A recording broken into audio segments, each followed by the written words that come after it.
Dan acara ini juga terselenggara atas kolaborasi Kala bersama Bank Sulselbar dan juga dukungan dari Atira TV.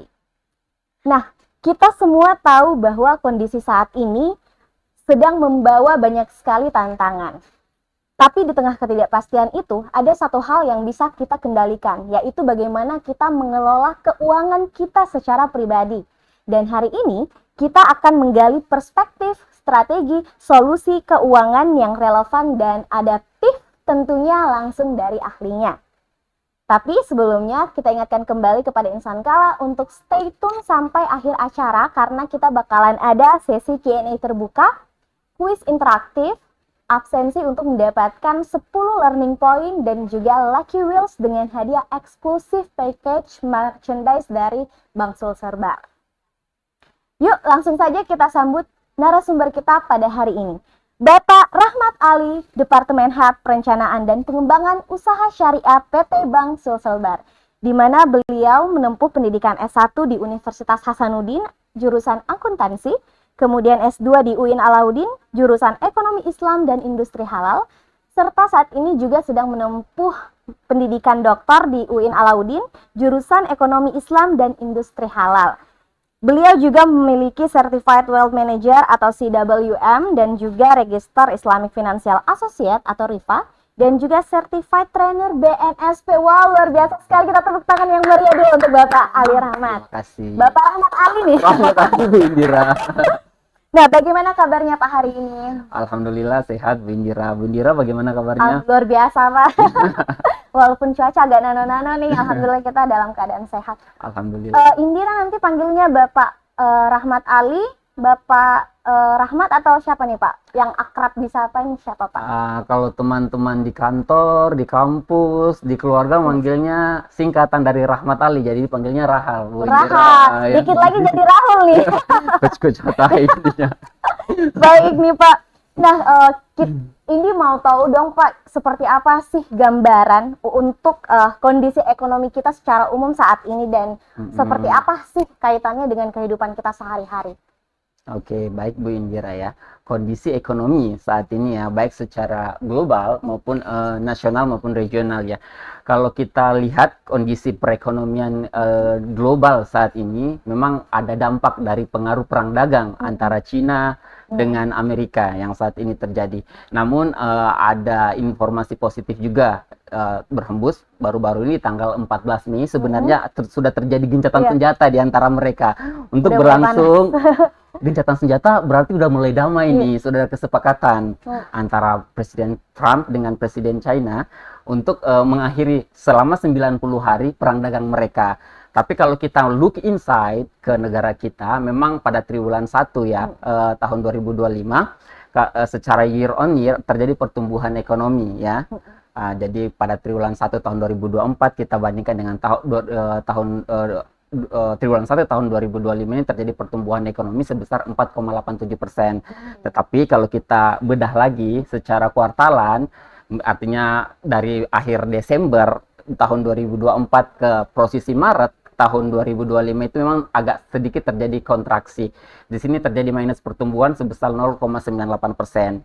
Udah minus berarti ya Pak? Ada minus ya. Kalau kita menelisik lagi lebih mikro lagi ke Provinsi Sulawesi Selatan, secara year on year pertumbuhan Sulawesi Selatan di triwulan 1 tahun 2025 dibandingkan dengan triwulan 1 tahun 2024 ini di atas pertumbuhan nasional yang tadi hanya 4,87, tapi kalau Sulawesi Selatan dia tumbuh 5,78%. Tapi kalau mohon maaf quarter to quarter atau triwulan ke triwulannya pertumbuhannya dia minus juga Bu Indira. Nah, di sini pertumbuhan terjadi kontraksi juga sebesar 4,12%. Ini berdasarkan data statistik ekonomi Sulawesi Selatan ya. Dan yang paling besar terdampak itu terjadi di sektor konstruksi. Kalau kuartalnya ini udah mulai kerasa ya. Sebesar 26,6% ya, menyusutnya. Kalau dia year on year-nya tadi kan kuartal dia turun dari triwulan terakhir tahun 2024 ke triwulan pertama tahun 2025 dia nyusut 26,6%, terjadi kontraksi. Dan year on year-nya juga ternyata sama Bu Indira. Sudah sangat berdampak. 11% year on year-nya. Dia negatif growth seperti itu. Kalau kita melihat keadaan global ekonomi, seperti apa sih Pak dalam kondisi fluktuatif ini impact-nya ke kehidupan kita sehari-hari bahkan dalam keuangan rumah tangga? Oke, sangat menarik ya pertanyaannya. Jadi apa kira-kira dampak ekonomi baik secara global, nasional maupun regional terhadap kondisi keuangan kita? Nah, di kondisi yang fluktuatif, kondisi keuangan yang fluktuatif atau mungkin sering kita sebut dengan kondisi VUCA seperti saat ini, tentunya kita harus lebih bijak ya, apalagi sektor-sektor yang tadi sempat saya mention ya, yang terdampak langsung. Mungkin teman-teman yang bekerja di sektor konstruksi atau bisnis-bisnis yang terkait lainnya mulai merasakan dampak. Mungkin yang sebelumnya ada project tiba-tiba cutting anggaran atau apa dan sebagainya, tentunya akan berdampak ya pada cuan. Nah, di sini tentunya kita perlu mengatur keuangan mana sebenarnya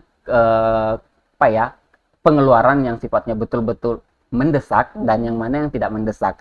Kalau belajar ekonomi, di basic ekonomi kan ada istilahnya human wants dan sama human needs. Jadi ini betul-betul harus kita identifikasi sebenarnya yang mana yang menjadi kebutuhan kita dan yang mana yang menjadi hanya sekedar keinginan. Kalau sekedar keinginan di kondisi fluktuatif ekonomi seperti ini, sebaiknya turunkan ego dulu deh, tunda-tunda dulu Bu Indira, seperti itu. Jadi benar-benar harus melihat kira-kira potensi ancaman di kemudian hari itu bisa jadi lebih besar ya Pak dengan kondisi saat ini. Betul. Nah, kira-kira kenapa ya Pak, walaupun kita melihat bahwa pendapatan itu kadang stagnan ataupun kalau naik nggak naik-naik banget, tapi ternyata human behavior ini melihat bahwa tren semakin konsumtif itu semakin tinggi Pak. Jadi tren konsumtifnya justru semakin tinggi. Wah, data saya dibantah nih sama Bu Indira. Saya tadi ngomong ke kuartal-kuartal ekonomi lesu, tapi ternyata sikap konsumtifnya naik ya. Nah, seperti ini Bu Indira. Gaya hidup biasanya ya, penyebabnya gaya hidup yang biasanya naik itu agak susah turun Bu Indira. Jadi bagaimana kita mengontrol supaya gaya hidup ini bukan kebutuhan sih so-so saja, tetapi yang biasanya yang yang susah dikontrol ini adalah gaya hidup. Seperti ini Bu Indira, di perencanaan keuangan ada yang namanya sikap hedonic treadmill, di mana kesuksesan itu diidentikan dengan punya barang bagus, rekreasi ke tempat yang seperti apa, atau punya nongkrong di tempat-tempat yang lagi hype, lagi happening atau apalah istilahnya bagi anak-anak zaman sekarang. Nah, yang seperti ini sebenarnya hal yang tidak ada ujungnya, dan itu yang perlu kita kontrol di kondisi keuangan atau kondisi perekonomian yang sangat fluktuatif seperti sekarang ini, supaya kita tidak terjebak ya. Nah, ada sih sebenarnya lebih baik kita identifikasi awal ya, apakah kita termasuk dalam kelompok yang hedonic treadmill yang seperti ini. Hedonic kan sudah hedon ya, biasa gaya hidupnya yang gimana yang glamor. Kemudian treadmill. Kalau treadmill biasanya kan kalau Ibu Indira sebelum olahraga biasanya ada treadmill dulu kan. Treadmill itu kan lari, tetapi larinya di tempat, tapi ngos-ngosannya dapat. Jadi gaya hidupnya nggak tahu, capek ngejar lari, tapi tidak tahu mau kemana sebenarnya endingnya. Jadi di sini kita bisa melihat, identifikasi deh. Kita tidak usah ngomongin orang, mungkin look inside ke diri sendiri. Kita refleksi diri sendiri. Ya, apakah kita masuk tidak ya ke orang-orang yang dengan gaya hidup yang hedonic treadmill. Pertama, kita memaksakan keinginan. Biasanya diidentik juga dengan FOMO ya. Misalnya sekarang ada iPhone 16 nih. Saya pakai misalnya iPhone 15, baru beberapa bulan cuman ada iPhone 16. Kalau kemarin kan buat dongkrak gengsi, wajib punya. Padahal kondisi keuangan lagi pas-pasan, lagi ngos-ngosan, itu sebaiknya bijak dulu deh di saat ini. Kemudian ingin terlihat berkelas, biasanya harus nongki di tempat yang bagus. Kemudian pakai pakaian yang gimana ya? Brand yang terbaru, brand yang kekinian, kemudian harus keluarannya juga yang terbaru, new branded lah barangnya. Itu sebaiknya dikontrol dulu, karena bisa jadi, mohon maaf, apalagi pengaruh sosial media Bu Indira, tidak semua yang orang posting di sosial media itu real life ya, dan harus kita tiru. Iya benar kan, jangan sampai kita terjebak pada prinsip ada quote lama yang mungkinnya don't buy something you don't need with the money you don't have to impress the people you don't like. Jangan Betul beli sekali. barang yang Udah orang nggak suka yang diimpress gitu. jangan beli barang Iya. yang Anda tidak butuhkan dengan uang yang Anda tidak punya alias nyicil Pas-pasan. hanya untuk menyenangkan orang yang Anda tidak sukai. Nah, Iya. ini jadi di sini sangat penting kita mengidentifikasi mana sebenarnya kebutuhan dan keinginan kita, Bu Indira. Lo profile, Iya. nggak apa-apa, gaya biasa-biasa saja tapi rekeningnya gemuk. Betul. Yang penting rekeningnya gabung. Dan benar sekali sih Pak, kalau misalnya kita punya kebutuhan harus dilihat lagi apakah memang kita sudah butuh fungsi tersebut dari barang tersebut atau sebenarnya barang yang kita punya itu fungsinya masih memenuhi kebutuhan kita. Nah, kalau kita lihat dari what people needs dan what people want, bagaimana sih Bapak melihat fleksibilitas finansial? Seperti apa sih Bapak melihat fleksibilitas tersebut? Fleksibilitas finansial. Bu Indira, sebelum kita bicara fleksibel tidak fleksibel, sebaiknya ada hal pertama yang perlu kita lakukan ya untuk fleksibel itu kan seperti pohon bambu ya. Pohon bambu itu kan ditiup ke kiri juga, ke kanan juga. Tetapi pohon bambu ini sudah ada pondasinya, ada akarnya yang kuat. Jadi meskipun anginnya bertiup ke kiri, tidak bakalan tumbang, akan tegak kembali. Harus ada pondasinya harus ya Pak. pondasinya dulu. Nah, untuk menilai pondasi keuangan kita kuat atau tidak, ada dua cara yang perlu kita cek dalam financial ya. Dalam ilmu financial planner, yang pertama cek net worth, cek posisi kekayaan kita. Lihat dulu nih, apakah posisi harta kita sudah lebih besar daripada posisi hutang. Kalau posisi hutang lebih besar dari posisi kekayaan kita, boncos dong Pak. hati-hati, turunin gaya deh, turunin gaya hidup deh, seperti itu. Yang kedua, ada untuk keseharian perlu kita mengecek yang namanya cash flow. Apakah pemasukan kita, pemasukan bulanan kita sudah lebih besar daripada pengeluaran kita, supaya kita tidak ngutang buat hidup, seperti itu. Jadi dua hal ini, setelah misalnya saya masih aman-aman, gaji saya misalnya sebulan kerja di SBU-nya kala 30 juta per bulan, pengeluaran cuma 5 juta, berarti sudah aman. Barulah kita bicara masalah fleksibilitas yang lain, mau invest kemana, mau apa dan sebagainya. Tetapi ingat, harus tetap bijak di era yang fluktuatif seperti sekarang ini. Seperti itu Bu Indira. Wah, luar biasa sekali Pak insight-nya. Nah, para hal sekarang kita mau masuk ke hal yang lebih praktikal.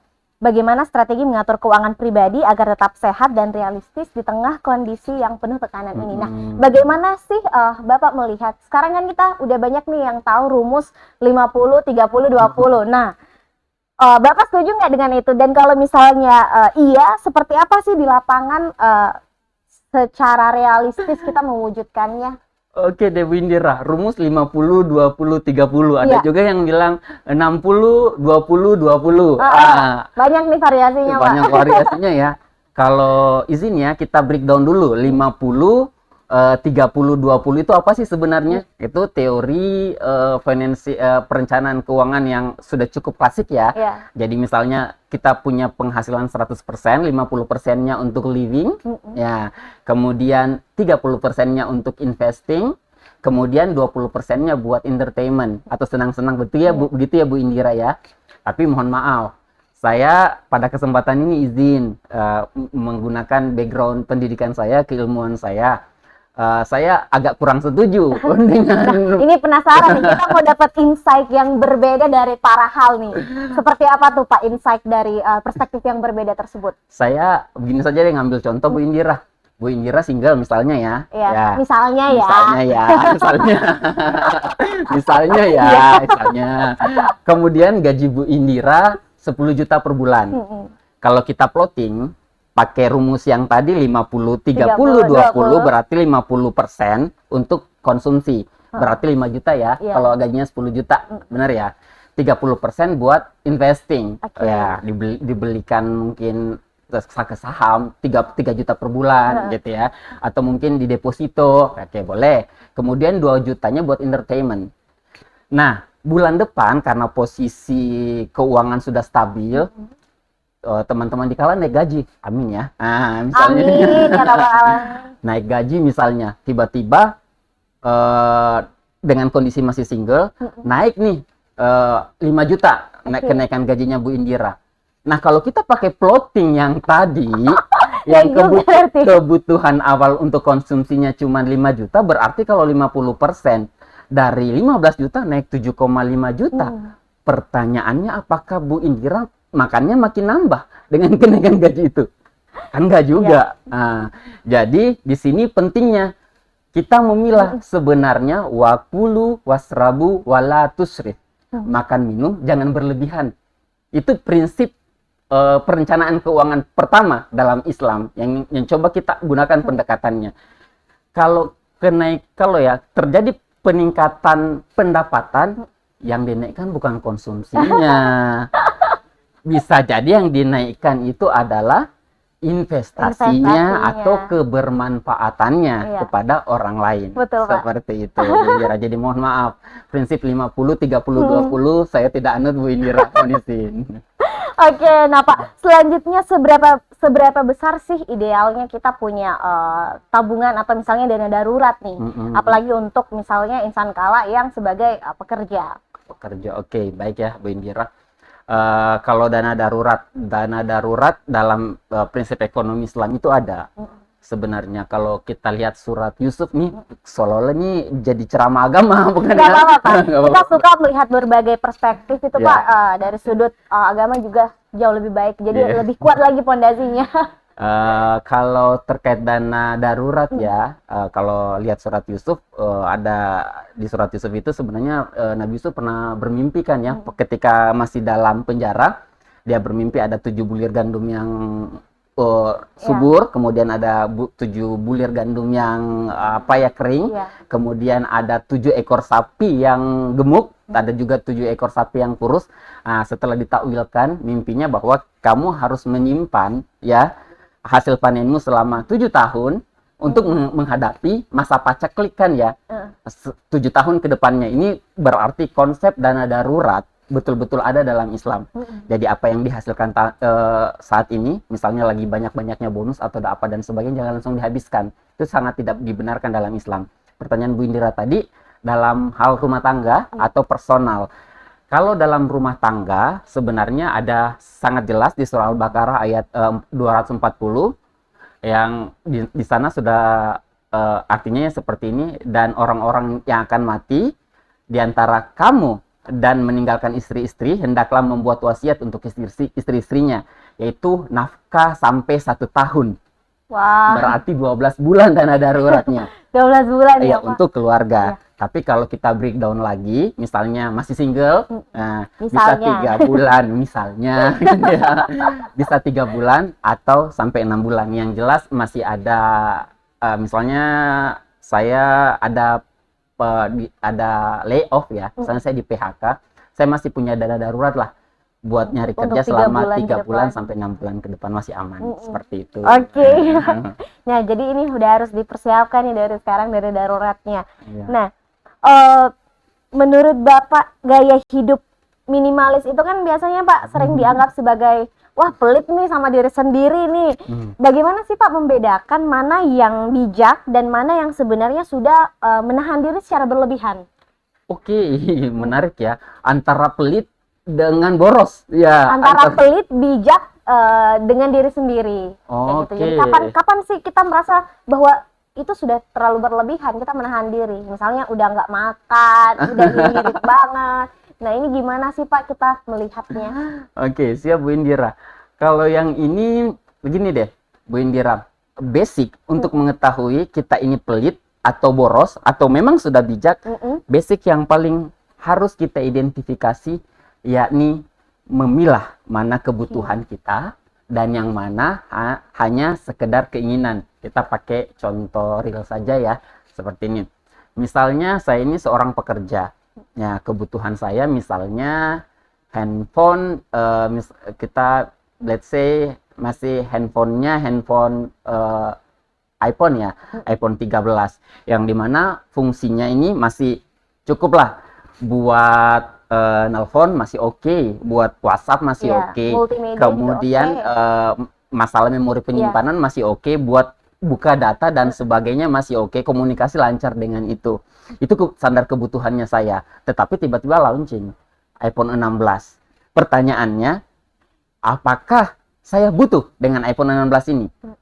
Nah, kalau untuk mengidentifikasi saya butuh atau tidak, apakah pekerjaan saya akan terhambat kalau saya tidak ganti dengan iPhone 16?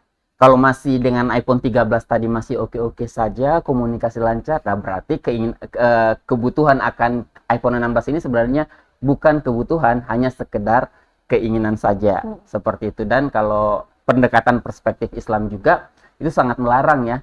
Kita memang tidak boleh pelit juga, dan tidak boleh juga terlalu boros. Atau misalnya ya, sehari ini kita biasanya butuh makan 3 kali Bu Indira ya. Biasanya normalnya ya. Misalnya, 4 ya Bu ya. Jangan. Nanti ada yang berlebih. Gitu. Berat badan maksudnya. Seperti ini. Jadi misalnya butuh makan 3 kali. Karena dengan dalih mau efisiensi, sehingga makannya dikurangi. Akhirnya kena penyakit mah. Itu sudah masuk kategori pelit Bu Indira. Sudah menyakiti diri sendiri. Menyakiti diri sendiri. Dan di Islam pun tidak dibenarkan yang seperti itu. Dan mungkin surah Al-Furqan ya, ayat 67, pendekatannya Islam lagi ya, ekonomi Islam ya. Dan orang-orang yang apabila membelanjakan harta mereka, mereka tidak berlebihan. Dan tidak pula kikir. Dan adalah pembelanjaan yang di tengah-tengah di antara itu. Jadi memang Islam juga melarang jangan terlalu boros. Tapi jangan juga terlalu pelit sehingga menimbulkan mudarat sama diri sendiri. Seperti itu Bu Indira. Nah Pak, kita lanjut lagi ke pertanyaan selanjutnya nih. Apa bahaya utama dari utang konsumtif? Dan bagaimana kita bisa lebih fokus membangun aset yang produktif? Jadi dibanding utang yang produktif, mending bangun aset yang produktif, ini gimana nih Pak perspektifnya? Oke, daripada ngutang untuk yang konsumtif, mending yang produktif saja Bu Indira ya. Ini ada hubungannya kaitannya tadi dengan teori hedonic treadmill sebenarnya. Karena orang yang hedonic treadmill ini biasanya kan ngejar gengsi. Buat ngejar gengsi pada saat naik susah turun, kalau uangnya nggak ada yang utang biasanya, dan itu biasanya hal-hal yang konsumtif. Dan kenapa orang hedonic treadmill? Karena kan ingin dianggap berkelas, biasanya masalah proud yang ingin diangkat. Coba deh kita shifting paradigm sedikit, kita shifting cara pandang kita. Kalau biasanya kita bangga dengan punya gadget terbaru, baju terbaru, atau kita nongki di tempat yang paling hype, yang terbaru, coba kita shifting. Bagaimana kalau kebahagiaan itu saya pindahkan? Coba bayangkan seandainya bulan ini saya berhasil investasi 1 gram emas. Daripada saya nongki tiap malam minggu atau beli baju yang terbaru, mending saya simpan dalam bentuk investasi yang produktif. Emas misalnya, kenaikan harga emas lumayan loh. Daripada drastis 2 tahun terakhir ini. Drastis benar Bu Indira. Daripada beli baju hari ini besok dijual, yakin turun harga. Tapi kalau beli emas kapan butuh dijual, bisa jadi dana darurat juga. Seperti jadi shifting paradigm-nya yang perlu kita lakukan. Kalau dulu bangga kalau pamer di sosmed barang-barang yang sifatnya konsumtif, nggak apa-apa kali ya kalau pamer. Alhamdulillah sudah invest emas. Meskipun sedikit ria, meskipun sedikit ria, tetapi kalaupun ada yang mau ngikutin, yang mau nyaingin, setidaknya ngikutin kita ke hal-hal yang bagus, bukan yang sifatnya konsumtif. Lebih ke arah yang sifatnya produktif dan investasi ke depannya. Saya ulang lagi ya, quote yang tadi, don't buy something you don't need with the money you don't have to impress the people you don't like. Seperti itu. Karena jangan bergaya hanya buat saing-saingan buat orang lain. Ukur kemampuan, look inside, lihat kemampuan diri. Itu barangkali Bu Indira. Wah, luar biasa sekali. Jadi kita harus bangun mindset gimana kalau kita lebih bangga saat kita ngelihat saldo rekening, atau misalnya kita lihat tumpukan emas kita. Satu lagi nih Bu Indira. Silakan Pak. Ini kan kita bicara pada insan kala nih ya. Iya, benar. Insan kala panggilannya. Ada surah yang sangat relate apalagi apa itu, tadi yang Pak? terkait yang konsumtif ini kayaknya teman-teman salah satu SBU Kala tadi ada Atira ya. Iya, Teman sekali sama Atira. Kita bareng Atira TV, Pak. Hari ini, Pak. dan pelajaran setahu saya ya, banyak nasabah kami juga dari Atira. Mereka ada kelas hafalan tuh ya. Iya, Pak. Nah, ini ada surah At-Takasur. Ini masih masuk di juz 30 ayat 1 sampai 8. Ini larangan tentang bermegah-megah. Jadi untuk apa ya? Pamer yang tidak ada ujungnya dan sebagainya, dan ada kata yang sangat relate di ayat ini dengan insan kala. Oke, kita kasih dengar insan kala nih, Pak.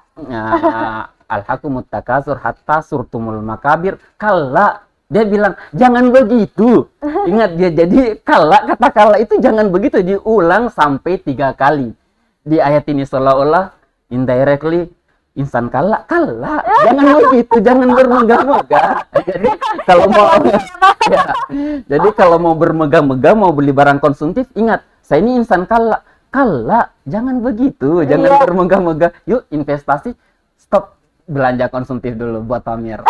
Ya. Wah, kita dapat satu tagline yang baru lagi nih, Pak. Yang relate dengan seluruh insan kala. Nah, Pak, untuk pemula, produk investasi mana sih sebenarnya yang paling cocok jika kita ingin mulai dengan resiko yang rendah dan modalnya juga misalnya kecil nih, Pak. Jadi nggak langsung ratusan juta nih. Gitu ya. Nggak langsung harus investasi ke Tertiwan Sudirman sini. Kayaknya Bapak nih yang enggak juga. Investasi dengan modal kecil, ya. Dan profil yang sebenarnya dia tidak bisa yang resikonya terlalu tinggi, Pak. Oke.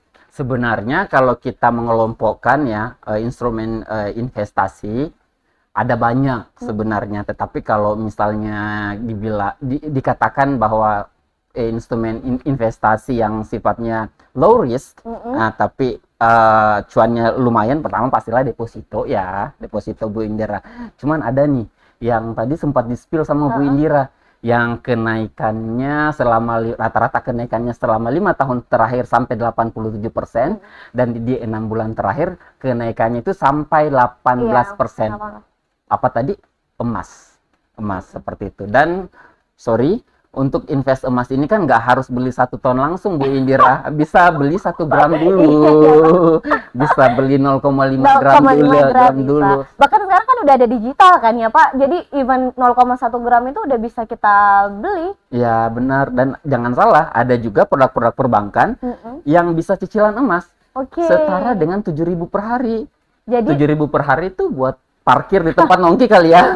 Seperti itu ya. 15.000 kalau misalnya kita parkir mobil. Bapak tadi ke sini naik apa? Jalan kaki. Dekat tetangga. Nah, Pak, berarti selain itu ada lagi nggak sih, Pak, selain emas? Oke, tadi benar, kasihkan ngobrol ini. Pertama deposito, kedua emas, ketiga ada lagi yang dijamin pemerintah. Oke, Pak.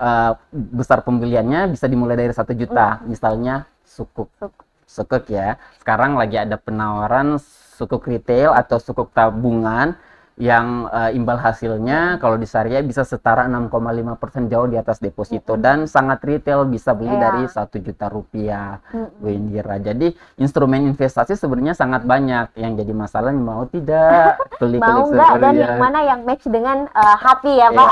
Nah, seperti itu Bu Indira. Nah, Pak, kalau misalnya kita melihat tools keuangan digital kan sekarang itu udah banyak sekali nih tools digital. Bahkan kalau kita mau investasi atau misalnya kita mau mengelola keuangan, itu sebenarnya ada banyak sekali beberapa aplikasi. Tapi kalau misalnya kita mau tahu dari perspektif Pak Rahal ini, kira-kira yang mana sih yang Bapak rekomendasikan supaya kita bisa lebih disiplin, lebih bagus pencatatannya, dan bisa memperlihatkan cash flow kita secara lebih rapi? Oke, seperti ini Bu Indira.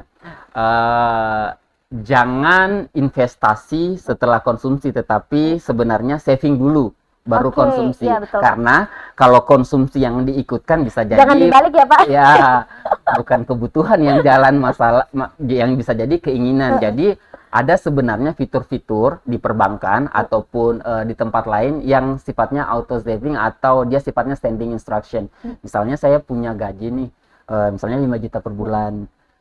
kebutuhan konsumsi saya hanya sekitar 2.500.000, let's say seperti itu.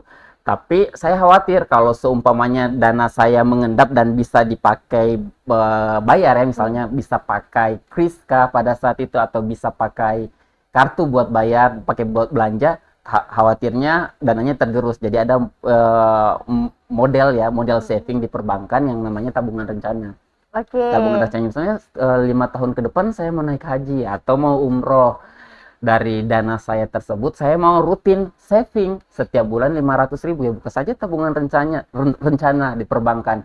Atau tadi misalnya program cicilan emas Bu Indira, daripada nyimpan ke sana kemari nggak jelas returnnya seperti apa. Ini emas kan sudah terbukti nyicil 5 tahun kenaikannya sampai 87%. Boleh di sana kita ngambil pembiayaan emas yang sifatnya investasi dan dalam jangka panjang kenaikannya bisa sampai 100%. Seperti itu. Jadi dipaksa nih buat nabung Indira seperti itu. Jadi ditabung dulu baru dijalankan untuk biaya kebutuhan sehari-hari. Jangan kebalik. Karena kalau kita keluarin kebutuhan sehari-hari dulu biasanya bakalan banyak sekali terselip keinginan-keinginan yang terpendam. Check out Shopee tuh bahaya tuh. Jadi biasanya dana tabungan, dana darurat itu jangan diambil di akhir, tapi sebisa mungkin kita sisipkan memang dari awal. Iya betul. Nah, Bu Indira. luar biasa sekali Pak. Nah, kita tadi dari strategi praktis, sekarang kita mau lanjut ke sisi aplikatif. Kita akan mengenal lebih dalam produk-produk keuangan yang bisa menjadi solusi untuk perencanaan finansial yang lebih terukur. Nah Pak, boleh diceritakan nggak sih Pak produk-produk unggulan dari perbankan yang bisa membantu insan kala dalam perencanaan keuangan jangka menengah hingga panjang? Oke ya, buat perencanaan keuangan yang pertama seperti ini Bu Indira. Di perencanaan keuangan kan mungkin tujuan keuangan orang masing-masing beda-beda ya. Iya, Pak. Mungkin Bu Indira tahun ini sudah punya rumah, tapi saya belum punya rumah, maka tujuan keuangan saya ke depan otomatis buat beli rumah dulu. Jadi opsinya kan mau KPR atau saya mau nabung. Tapi kalau nabung biasanya kan harga rumah naik terus ya, seperti itu. Jadi biasanya solusinya ke KPR. Nah, kalau insan kala ini biasanya payroll di bank tertentu, tentu di sana ada juga fasilitas KPR. Nah, tentunya. Jadi kita lihat saja, asalkan hitungannya tepat ya, dan itu bukan utang yang sifatnya konsumtif. Ya benar ya. Nah, kalau rumah mohon izin, meskipun ada yang kalau rumah yang ditinggal itu konsumtif loh. Tapi ingat, ada juga nilai investasinya kan. Ada selisih harga sebenarnya pada saat kita membeli dan menjual. Seperti itu. Dan ini meskipun konsumtif, sifatnya dia, kalaupun ini dianggap sebagai kebutuhan yang konsumtif, tetapi ingat, ini merupakan kebutuhan primer. Ya, seharusnya kebutuhan yang dibeli dulu, yang diperencanakan paling awal. Sebelum merencanakan nonton konser di mana. Ini dulu nih. Jangan sampai nonton konser tapi nggak punya rumah. Gitu. Apalagi kalau buat orang-orang yang sudah merasa memang akan menetap di daerah itu. Ya, benar Bu Indira. Kebutuhan sandang, pangan, papan dulu kan. Ya, itu dulu yang perlu diperhatikan. Yang kedua, baru kebutuhan-kebutuhan lainnya, misalnya kebutuhan investasi. Nah, di produk di perbankan sudah sangat variatif Bu Indira. Tadi sudah kita spill sama-sama, ada yang namanya produk tabungan rencana, boleh seperti itu ya. Jadi misalnya setiap bulan saya mau berencana ini, atau misalnya berencana haji, umroh, atau apa dan sebagainya buat ibadah, memperkuat ibadah kita juga boleh. Jadi daripada di ATM ninggal, mending langsung di tabungan rencana ya Pak? Tabungan rencana, dan biasanya tabungan rencana juga kan kalau di konvensional namanya bunganya juga lebih tinggi. Bunganya lebih tinggi. Tapi kalau di syariah kan biasanya bagi hasilnya ya, bagi hasilnya juga lebih tinggi. Dan yang bagusnya ini kalau tabungan rencana sifatnya auto debit. Gaji masuk langsung potong. Jadi nggak bisa apa-apain Bu Indira, mau dibelanja nggak ada fasilitas ATM biasanya kan ya. Tapi jadi sama-sama auto debit, tapi yang satu bayar cicilan, satu bayar tabungan nih Pak ya. Jadi lebih terasa lebih lega gitu karena ini uangnya ada dan bisa kita pakai di kemudian hari. Kalau untuk tabungan rencana sendiri Pak, sebenarnya insan kala bisa mulai di angka berapa nih Pak? Apakah kita harus nabung 500 per bulan kah, 1 juta per bulan kah? Oke, Bu Indira, kalau itu tergantung kebutuhan lagi. Tergantung kebutuhan lagi. Betul Misalnya sekali, Pak. saya ada kebutuhan umroh 5 tahun lagi, biaya umroh saya perkirakan misalnya 60 juta ya, misalnya umrohnya plus-plus di saat Ramadan misalnya ya, yang harganya lagi Pokoknya naik-naiknya, special edition. special edition. Saya nabung dari sekarang, tinggal dibagi saja kan Bu Indira, misalnya 60 bulan, 60 juta ini dibagi dengan 60 bulan, nah dapat sekian per bulannya. Nah, itulah yang disisihkan secara rutin. Dan di situ juga tentunya dapat biaya pendapatan bagi hasil ataupun bunga, seperti itu. Jadi kalau ditanya mau nabung berapa, pertama lihat tujuannya, yang kemudian ukur cash flow deh, seperti itu. Jangan juga ya kebanyakan nabung, tapi setiap harinya jadi kena penyakit mah harus konsumsi proma, nggak cocok juga. Jadi harus balance ya Bu Indira ya, seperti itu. Nah, kalau misalnya kita lihat dari mobile banking, Pak, ini kan kayaknya masih banyak yang belum tahu bagaimana sih caranya memanfaatkan mobile banking untuk mengatur cash flow. Oke, bagaimana cara menggunakan mobile banking untuk mengatur cash flow ya Bu Indira? Seperti ini ya. Di mobile banking ini kan sebenarnya di beberapa bank kita satu kali lihat mobile banking, buka mobile banking, beberapa rekening bank di sana sudah kelihatan. Yang paling pertama yang perlu kita lakukan Bu Indira, harus mempunyai beberapa rekening. Sebenarnya tadi rekening tabungan rencana sudah kita spill buat tujuan tertentu. Yang kemudian tadi juga sudah kita bahas tentang dana darurat. Itu juga harus terpisah Bu Indira. Oke, jadi jangan digabung. Jangan digabung. Ya, jadi sudah kelihatan ada rekening tabungan rencana, yang namanya tabungan rencana. Setahu saya di semua bank ini tidak bebas biaya administrasi. Nah, kemudian ada tabungan buat tabungan apa ya tadi? Tabungan dana darurat yang bisa ditarik kapan saja ya, saat kita butuh. Nah, yang kemudian ada untuk pengeluaran sehari-hari, dan ini memang sudah harus ada posnya, dan itu bisa tentunya dioperasikan lewat aplikasi mobile banking. Jadi begitu dapat gaji, payroll masuk, notifikasi banknya masuk, segera transfer. Kalau yang tabungan rencana kan sifatnya auto debit. Misalnya cicilan emas atau investasi sifatnya auto debit, langsung terpotong ya. Nah, yang jadi masalah ini yang sifatnya biasanya yang dana darurat. Kali 6 kali gaji betul-betul disimpan di rekening yang sarannya nggak ada ATM-nya deh. Seperti itu. Tapi karena sekarang makanya bisa kiri. Oh, itu lagi. Kiri sekali Pak. Karena kalau saya pribadi juga lebih 90% pasti lebih ke kiri daripada debit. Debit ya, karena bisa jadi lupa dompet tapi tidak mungkin lupa handphone. Gitu ya. Oke. Nah Pak, berarti memang dari dunia perbankan sendiri pun sangat menyarankan kita memiliki pos rekening yang berbeda-beda untuk peruntukan yang berbeda-beda pula. Benar. Nah, selain itu ada lagi nggak Pak yang bisa kita optimalisasi lagi di mobile banking yang kita punya? Oke. Siapa tahu ada fitur-fitur yang terselubung yang ternyata bisa nih dipakai. Oke, benar ya Bu Indira. Selain pembagian jenis rekening tadi, ada satu nih. Kalau seumpamanya tadi kita bicara tentang ekonomi Islam ya, cuman lupa malah membahas ini. Seperti ini Bu Indira, kan kalau penghasilannya ada di kita itu sebenarnya ada hak orang lainnya, misalnya. Misal di mobile banking ini juga hampir di semua bank, termasuk di Bank Sulsel Bar Syariah ini ada fitur yang namanya pembayaran siswa, zakat, infak, sedekah. Jadi kalau tadi kita sudah bahas tentang bagaimana savingnya, ini aspek sosialnya juga bisa dimanfaatkan di situ. Jangan sampai hartanya numpuk tapi nggak bersih. Seperti itu.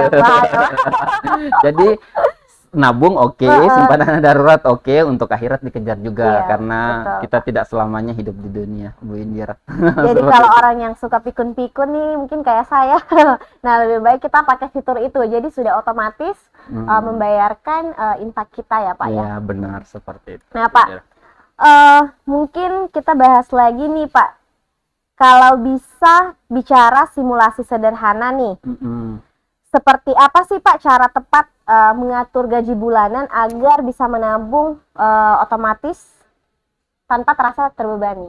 Oke, siap-siap, baik-baik ya Bu Indira. Yang pertama nih, saya dapat payroll nih bulan ini. Bagaimana saya melakukan pos dari payroll saya tersebut tapi saya tidak merasa terbebani, ya seperti lebih itu. Ke mindset berarti ya Pak. Bagaimana sih? Ya benar. Nah tadi ya betul ya, shifting paradigm, mindsetnya coba kita atur ulang, kita reset ulang, ya. Kalau kita sudah mempunyai tujuan finansial yang jelas ke depannya, tentunya mengatur keuangan ini menjadi sesuatu yang menyenangkan. Semenyenangkan kita nongki sambil posting-posting di Instagram. Goalsnya berarti ya, ya, Pak? Goalsnya. Kenapa coba orang-orang merasa apa ya? Merasa happy posting pakaian yang baru, iPhone terbaru, atau nonton konser? Karena goalsnya mereka ada di situ.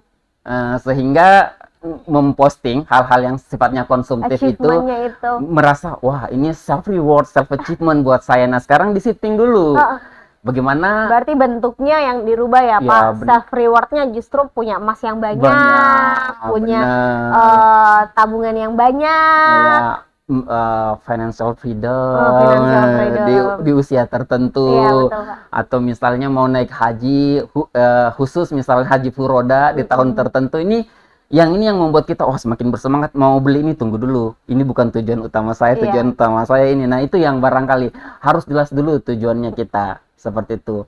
Bu Indira. Kemudian tadi manfaatkan fitur-fitur yang ada di perbankan tadi. Di perbankan, mobile banking. Mobile banking, kemudian fasilitas auto debit. Kemudian jangan lupa benchmark antara satu produk instrumen perbankannya, misalnya yang gampang diakses antara kalau saya nyimpannya misalnya di reksadana, biasanya kan yang lagi hype sekarang reksadana nyimpan segini sudah bisa. Jika dibandingkan dengan deposito, wah lebih bagus reksadana. Tunggu dulu, mix and match dulu, kemudian benchmark dulu dengan baik, banyak referensi.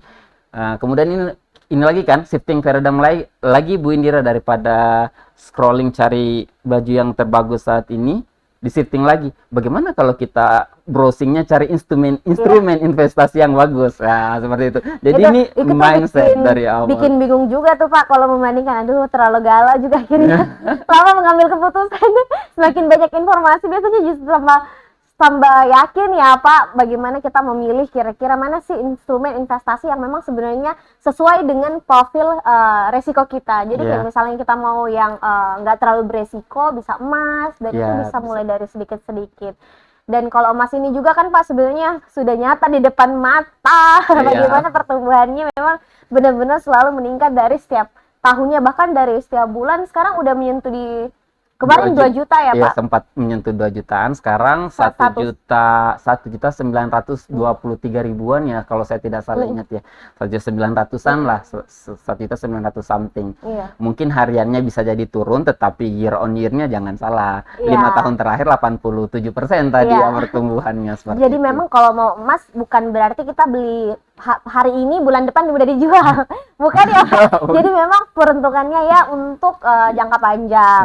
Tapi kalaupun emas sebenarnya kalaupun dijual dalam waktu dekat misalnya setahun sebenarnya masih aman ya Pak. Iya benar. Nah kalau emas juga sebenarnya di Bank Sulselbar ada pilihan cicilan ya Pak yang Indi tahu? Iya benar Bu Indira, di Bank Sulselbar juga kita sudah punya produk yang namanya cicilan emas. Cicilan emas ini tidak usah dibayangkan bahwa cicilannya harus 2 juta per bulan. Ada cicilan emas di produknya kami itu cicilannya mulai 200.000 per bulan. 210.000 per bulan. Kalau kita bagi per hari itu kan 7.000 per hari ya. Nah, jadi 7.000 per hari, sisihkan uang 7.000 per hari atau setiap bulan, begitu dapat payroll, dapat gaji setiap bulannya langsung saja untuk bayar cicilan emas. Berarti kemudian ciloknya ditahan, beli emas tuh 7.000 per hari. Benar. Nah, terus berarti harganya kita dapat harga hari itu ya Pak? Per hari itu, benar, harga spot per hari itu. Kita biasanya menggunakan standar emas Antam ya, sebagai BUMN yang menerbitkan harga emas. Jadi kita dapat harga emas per hari itu. Dan ini testimoni dari nasabah-nasabah yang nyicil emas 6 bulan yang lalu ya. 6 bulan yang lalu yang sempat beli emas di bulan November yang harganya masih 1,4 juta per gram. 6 bulan yang lalu Pak? 6 bulan yang lalu 6 bulan yang lalu. Coba dilihat harga emas di web Antam kan ya. Dia 6 bulan yang lalu segram itu masih 1,4 juta loh Bu Indira. Sekarang sudah menyentuh angka 2 juta. Naiknya 600.000. Nah, luar biasa kan ya. Nah ini sudah nyata. Kalau misalnya disimpan di instrumen lain misalnya saham atau apa kan, saham juga kan volatilitasnya juga kadang cepat naik, kadang juga cepat turun. Ya, high risk high return. Iya, Ya, seperti betul. itu. Kalau yang safe haven betul-betul emas. Kalau mau misalnya, saya agak ini deh, saya mau nyimpannya dalam bentuk yang betul-betul aman, tidak ada fluktuasi harga, simpannya di deposito, tentunya Iya. instrumennya seperti itu, Bu Tapi kalau Indira. deposito kan ada penalti kalau mau dicairin. Yang Dan- penting jangan simpan di teman. Bahaya. Nah, betul, Pak. betul. Nah, sekarang kita bakalan masuk ke sesi selanjutnya di mana kita akan membuka sesi pertanyaan dari para insan kala. Jadi silakan tulis di kolom chat atau gunakan fitur raise hand. Kita akan pilih 3 sampai 5 pertanyaan kalau memungkinkan waktunya ya. Jadi nanti bakalan dijawab langsung oleh Pak Rahal. Ya, siap Bu Indira. Nah, sambil kita menantikan insan kala yang ingin bertanya, bisa raise hand atau ketik di kolom chat. Kita juga mau menginformasikan bahwa insan kala bisa mengisi absen pada link atau barcode yang akan ditampilkan beberapa saat lagi. Ayo Bapak Ibu yang ingin bertanya, silahkan untuk insan kala. Mungkin ada yang galau mau A atau B. Siap-siap Bu Indira. Sembari itu kita ingatkan lagi kepada seluruh insan kala untuk mengisi absensi dari Financial Wellness Talk Show kita pada hari ini. Insya Allah akan mendapatkan 10 learning point.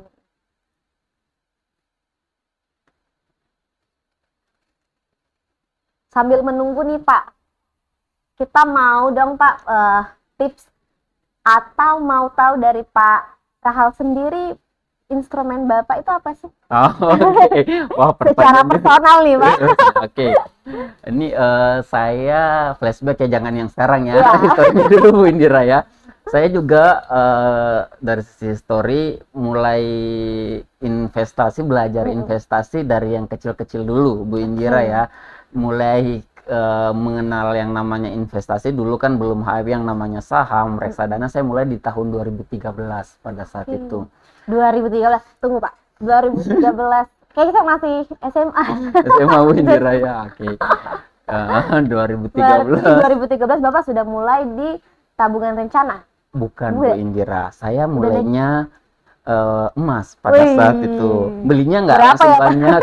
Waktu itu saya masih 2013. ingat pertama kali beli emas 1 gram itu 460.000. Wow, Bu Indira. sudah 3 kali lipat ya Pak? 400. 4 kali lipat. Maaf ya 5 kali ya, 4 kali lipat kurang lebih ya. 4 kali lipat harganya. Di 2013 dari sana nyimpan. Bapak tinggal di mana sih? Bahaya nih Pak. Terus Bapak kemudian dari sana kemudian lakukan diversifikasi lagi. Oke. Setelah nyimpan di saham, mulailah kan sudah ada mulai di saham tadi sekarang ngomong di emas. di emas. Setelah ada kenaikan emas, shifting nih Bu Indira, beli yang agak lebih naik sedikit, misalnya ke properti. Properti saya juga sebenarnya sempat ada fasilitas di perbankan syariah pada saat itu. Saya ada nyicil juga, tapi sifatnya nyicilnya ini bukan konsumtif, dia produktif. Saya nyicil buat beli properti, setelah beli propertinya disewakan, kemudian hasil dari sewa ini yang membayar angsuran propertinya. Kayak saya curiga, ini kayaknya 21 Sudirman. Oh enggak, amin saja. Amin. Kayaknya next destinasi selanjutnya Pak Rahal ini bakalan invest di properti nih. Baiklah, kita ada pertanyaan dari Andriani Abdullah. Oke, boleh open mic dan open kamera.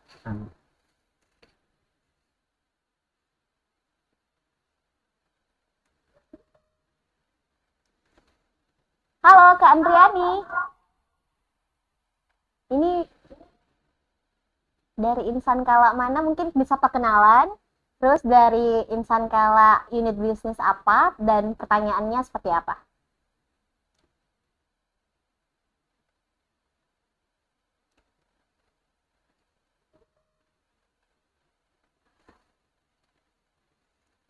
Halo Kak Andriani.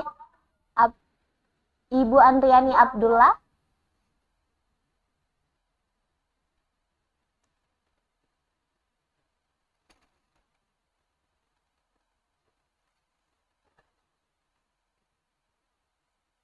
Oke, kita baca yang di chat dulu ya, Bapak Ibu. Kita baca yang paling... Tunggu. Atas nama siapa? Oke.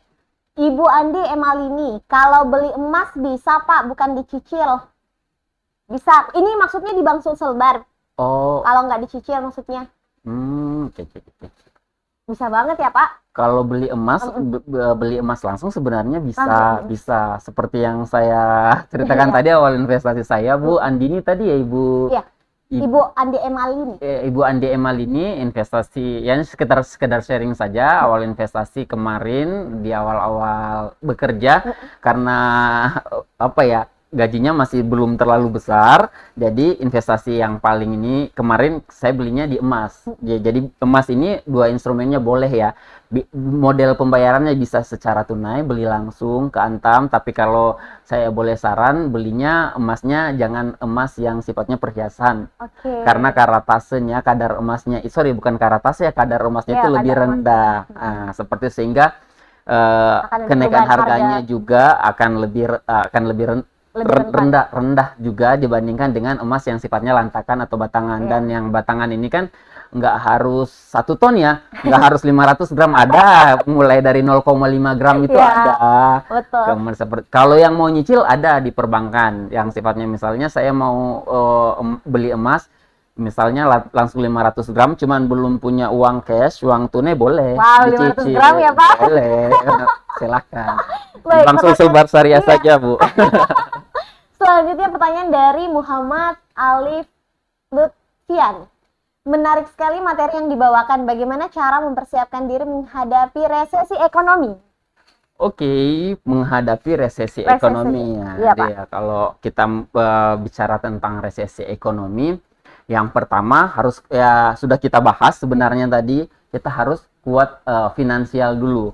Nah, sekarang efisiensi ini sangat penting. Jadi bukan cuma pemerintah saja sebenarnya yang wajib efisiensi, kita pun harus melakukan efisiensi ya untuk personal finansial kita ya, seperti itu. Karena baik kondisi di kondisi VUCA seperti ini, kondisi ekonominya sangat tidak jelas, peran investasi dan dana darurat itu sangat penting ya, dalam hal ini. Dan juga kita harus bijak dalam memilih instrumen investasi seperti itu. Dan ya tadi kita sudah spill juga beberapa kan, ada yang safe haven sebenarnya, ada juga yang sebenarnya returnnya tinggi, tetapi bisa bikin jantungan juga. Ya, saham ya, kita ngomongin saham ya. Saham bisa jadi kenaikannya di atas emas, tapi penurunannya juga bisa jadi slope-nya sangat tinggi, bisa jadi bikin jantungan. Jadi yang ada riwayat penyakit jantung tidak disarankan deh buat main saham. Apalagi yang mau pakai instrumen saham tapi nggak belajar ya Pak, bagaimana betul-betul analisa bagaimana fundamental. Betul. Jadi kalau misalnya kita nggak belajar analisa fundamental, hanya coba-coba, sangat-sangat tidak disarankan karena itu lebih ke judi kan ya.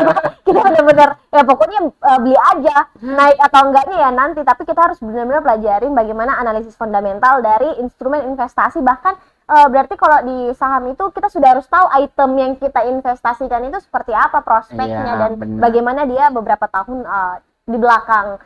Nah, ini kita ada pertanyaan lagi dari Bapak Abdillah dari Insankala Holding. Menurut Bapak bagaimana peluang dan tantangan dalam mencari pemasukan tambahan atau side hustle di tengah ketidakpastian ekonomi saat ini? Karena pada kenyataannya banyak sekali side hustle juga membutuhkan modal awal untuk bisa berjalan. Wow, keren banget ide pertanyaannya Pak Abdillah ini. Securiga Bapak sudah punya side hustle. Orang kan sering bicara passive income, active income, generate income, kemudian yang ada pengklasifikasian seperti itu. Jadi ya benar, selain mode efisiensi yang kita gunakan di tengah ekonomi yang fluktuatif seperti ini, jual diri, jual keahlian diri, sorry ya, jual skill ya, bener ya. Ini menjadi side hustle. Kalau Bapak Abdillah tadi ngomong bagaimana harus butuh modal besar. Nah, ada sebenarnya side hustle, pekerjaan-pekerjaan sampingan yang sebenarnya nggak harus punya modal besar juga ya sebenarnya. Yang penting diri kita bisa jadi modalnya. Ya benar, idenya kita. Misalnya jadi afiliator, ya benar kan ya. Jadi content creator. Kemarin sempat dapat pelatihan kami di kantor ya, hari Sabtu kemarin sebelum gabung ke sini. ada salah satu content creator, saya khawatir nggak bisa spill namanya. Nggak berani. Beliau ini bercerita, awalnya beliau jadi content creator, gadgetnya nggak harus yang betul-betul mahal, nggak harus yang memadai, tetapi dia jualan ide di situ. Dan sekarang followersnya sudah ratusan ribu, dan endorse yang masuk juga sudah luar biasa kan ya. Dan untuk mencari ide itu nggak harus butuh modal besar kan ya. Iya, betul Pak. Lihat YouTube boleh, ya. Kemudian sharing dengan teman-teman boleh. Lihat konten dari teman-teman yang lain boleh, dengan pakai prinsip ATM kan ya, amati, tiru, modifikasi, seperti itu. Jadi nggak harus, kalau semua jadi konten creator harus punya kamera yang seperti ini, kemudian kalaupun handphone minimum iPhone 16, nggak gitu juga kayaknya ya. Meskipun iPhone-nya bagus, handphonenya bagus, kalau idenya krik ya, enggak laku juga. Kalau di Sankala yang Indita udah ada juga yang karena dia suka ngedesain, akhirnya desain itu di hari weekend itu dia bisa jadi dapat job. Atau misalnya kita suka sharing-sharing, bisa jadi kita panggil jadi materi di luar, atau misalnya side hustle yang lain. Afiliator juga menjanjikan ya Pak? Iya benar. Atau mungkin insan kala ada yang jago bahasa Inggris, bisa tuh jadi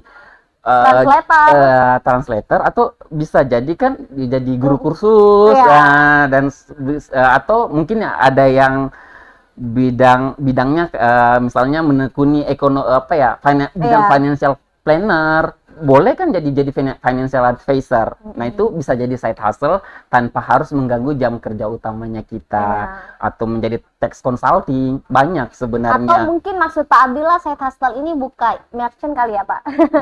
Jadi buka usaha franchise kali ya? Atau mungkin nanti bisa lebih spesifik lagi di belakang layar, kita bakalan diskusi lagi sama Pak Rahal nih. Kalau side hustle-nya yang seperti itu, yang butuh modal gede, kayaknya memang agak ini ya, harus prepare yang lebih kuat lagi. Seperti itu. Dan biasanya kalau seumpamanya masuk ke bisnis tidak jualan jasa, yakinlah akan banyak effort, tenaga, modal, dan biasanya pekerjaan utamanya kita jadi side hustle-nya, bukan jadi main job-nya kan ya.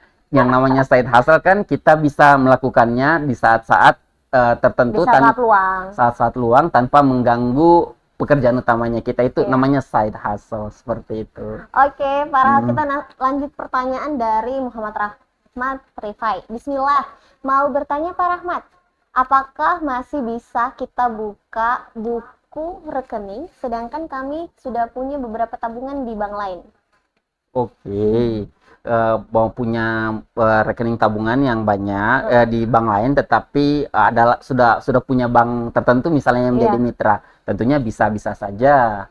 Cuman kebutuhan untuk membuka rekening juga perlu pertimbangan ya Bu Indira. Pak siapa tadi, Pak Agung ya? Enggak, sebelumnya tadi Pak Rahmat. Ini sama-sama Rahmat. Pak Rahmat Rifai. Ya, satu Rahmat Rifai, satu Rahmat Ali. Ya, siap. Pak Rahmat Rifai, apakah boleh? Ya boleh saja Pak ya. Cuman perlu pertimbangan juga. Diperuntukkan untuk apa ya Pak? Diperuntukkan untuk apa? Jangan sampai terlalu banyak rekening tabungan, karena biasanya kalau rekening tabungan ada biaya administrasinya, itu juga perlu jadi pertimbangan kan ya. Kemudian kalau rekening tabungan tidak dipakai transaksi dalam jangka waktu tertentu, ada biaya dorman dan sebagainya. Jadi kalau misalnya Bapak sudah punya rekening di Bank A, mau buka di Bank Sulsel Barsari, ya monggo Pak, nggak jadi masalah. Boleh-boleh saja, tidak ada pembatasan. Nah, cuman note-nya tadi bijak, sesuai dengan peruntukan, dan ingat ada produk tabungan di bank tertentu yang punya biaya administrasi. Kalau kami di Bank Sulsel Bar, alhamdulillah semua produk tabungannya nggak ada biaya administrasinya. Tuh guys, nggak ada biaya di Bank Sulsel Bar Syariah ya. Jadi kalau kita mau buka Bank Sulsel Bar, terus ambil cicilan emas, itu sangat-sangat disupport oleh Bapak Rahal ya Pak ya. Siap, Bu Indira. Siapa tahu ada cashback Pak. Nah Pak, selanjutnya kita baca lagi pertanyaan dari Agung Setia. Apakah ada peluang menambah penghasilan aktif atau pasif di tengah tantangan ekonomi? Dan bagaimana strategi saya dalam mengelola inflasi terhadap biaya hidup? Tuh Pak, tantangan inflasi biaya hidup. Oke, ini inflasi ya. Dia tadi, sorry pertanyaan ini sebenarnya sudah terjawab juga Iya. ya dengan yang masalah side hustle tadi. Apakah ada peluang? Ya boleh-boleh saja. Yang jelas ada skill yang bisa kita tawarkan kepada orang yang membutuhkan tentunya di sana, tanpa harus mengganggu tugas utama kita tentunya sebagai insan kala. Kalau saya di Bank Sulselbar tentunya tidak mengganggu pekerjaan saya. Kemudian tadi bagaimana yang keduanya, bagaimana Menghadapi inflasi? Oke, inflasi. Bagaimana caranya kita investasi tapi tidak kalah dengan inflasi. Lawannya uang memang inflasi, Bu Indira. Jadi kita harus menginvestasikan harta atau dana yang kita punya pada instrumen-instrumen yang tingkat returnnya jauh di atas rate inflasi per tahun. Misalnya, let's say per tahun inflasi 3%. Berarti kita harus cari instrumen investasi yang tingkat returnnya jangan di bawah 3%, harus di atas 3% tentunya.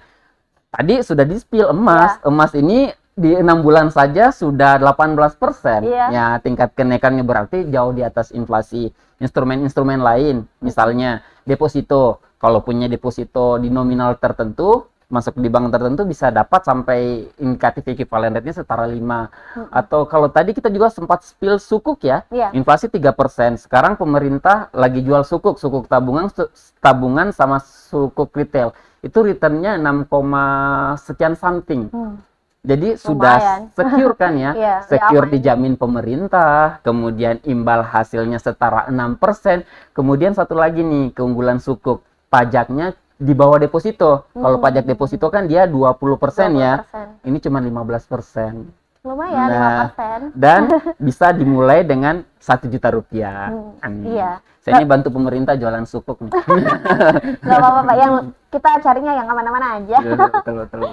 Nah Pak, selanjutnya ada pertanyaan dari Bapak Iwan Ricardo Nanggolan. Saat ini emas kan udah mahal banget Pak, banyak orang merasa cukup berat kalau memulai sekarang. Nah, kalau opsi yang diajukan juga adalah perak, bagaimana Bapak terkait pertumbuhan harga dari perak itu sendiri? Mungkin 5 tahun ke depan, karena saat ini kan masih murah Pak, atau kurang lebih angka 16.000 per gram. Apakah perak juga menjanjikan Pak? Oke, baik. Terima kasih banyak. Ini bapaknya lebih advance lagi nih. Kita bicara emas, bapaknya bicara perak. Ya, benar-benar ya. Ada perspektif lain Ada perspektif lain, benar. Kalau emas dan perak sebenarnya sama-sama komoditas yang kedepannya ini termasuk dalam safe haven. Cuman kan kalau kita ingin gampang dapatnya, kita tentunya lebih familiar, baik itu di penjual eceran seperti misalnya pedagang-pedagang emas di Somba Opu kan ada. Kemudian produk-produk perbankan yang banyak yang berbasis emas. Kemudian juga kalau kita bicara BUMN kan ada Antam di situ. Kalau seumpamanya Bapak ada instrumen lain misalnya ke perak, ya itu juga bagus sebenarnya di perak. Prospek kedepannya juga kurang lebih sama dengan emas, cuman keterjangkauannya bisa mudah tidak kita mengakses kalau perak. Dan mohon izin, masyarakat kita sih masih lebih familiar dengan emas, masih lebih prefer ke emas sepertinya. Kalau dibilang, wah ini sekarang harga emas sudah tinggi. Tahun 2000 berapa ya? 2013 460.000, saya juga ngomong seperti itu, Pak. Emas tinggi ya. Cuman seandainya saya tidak memulai pada saat itu, saya tidak merasakan dampaknya sekarang. Hari ini Bapak 1,9 juta mahal. Iya masih, ya mungkin saat ini, tapi coba ngomong seperti itu 5 tahun ke depan, kenaikannya jauh bisa lebih tinggi. Karena statistiknya kenaikan emas 5 tahun terakhir itu sampai dengan 87%. Jadi start now, stop thinking ya. Pokoknya kalau mau invest emas juga yang penting adalah berkelanjutan ya Pak. Jangan hanya satu kali momen beli terus sudah nggak pernah beli lagi, karena lebih bagus itu kalau kita bisa beli intens, jadi bisa mengcover ketika dia harganya murah, kita juga bisa tetap beli. Harganya mahal, kita juga tetap beli, karena memang jangka panjangnya itu sudah sangat menjanjikan. Apalagi ini adalah fakta. Benar, sudah ada datanya. Sudah ada datanya, bukan dari based on mulut ke mulut aja ya Pak, tapi memang ini adalah data yang sangat disajikan secara nyata bahwa memang kenaikan emas sangat luar biasa. Selanjutnya mungkin masih bisa nih Pak, Pertanyaan dari Laude Abdul Agus Hussein. Instrumen investasi apa yang cocok untuk kondisi keuangan dengan asumsi THP per bulan di angka UMR? Di angka UMR, Iya, Pak. angka Instrumen investasi di angka UMR. Oke ya, angka UMR berarti mohon izin UMR Sulawesi Selatan sekarang 4, something atau yang 4, something ya? 39. Oh, tuh 3 ya. Oke. Ya, 4 kali ya. Kayaknya saya harus update lagi nih. Benar nih, Pak. Ya. Saya mengandalkan Bapak. Betul ya. Kalau seperti ini, instrumen investasi tentunya kita harus sesuaikan juga dengan profil kita, profil income kita. Kalau seumpamanya income-nya kita triple digit, tidak apa-apa. Tentunya kita melakukan diversifikasi yang jor-joran, ngambil di saham sekian, kemudian kan emas sekian, kemudian di deposito sekian, reksadana sekian, nggak apa-apa. Diversifikasi yang jor-joran nggak jadi masalah. Pahamnya Warren Buffett, don't put your egg in one basket, boleh kita pakai. Boleh dipakai.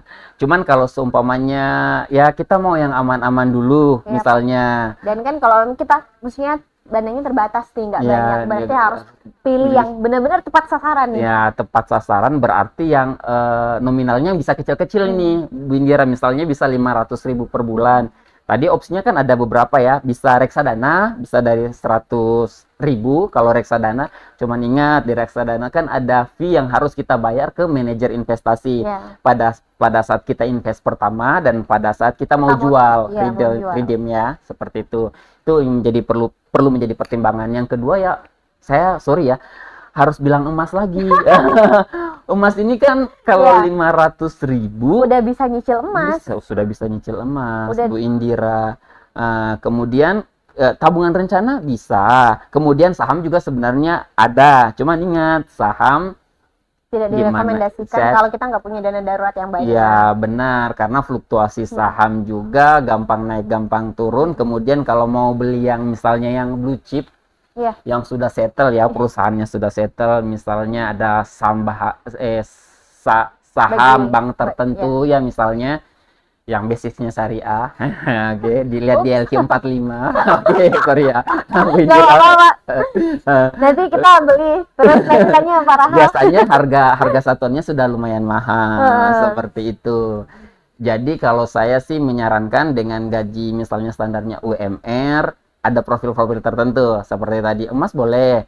Kemudian kita nyimpan dalam bentuk sukuk juga bisa, mulai dari 1 jutaan.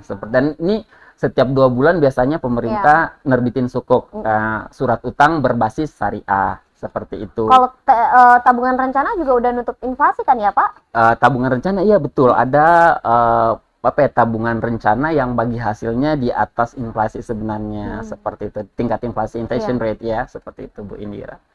Oke, Pak, kita ke pertanyaan selanjutnya nggak sih lagi? Satu lagi ya. Yang mana nih? Kita mau yang open cam deh, yang mau open cam. Ada yang mau open cam nggak? Pak Rahul soalnya mau lihat insan kalanya.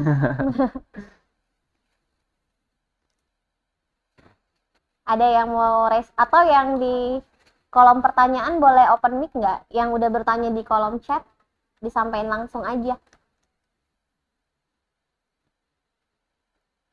Ini kayaknya nggak ada suara ya. Halo Bu Nurlina. Halo. Assalamualaikum Bu Nurlina.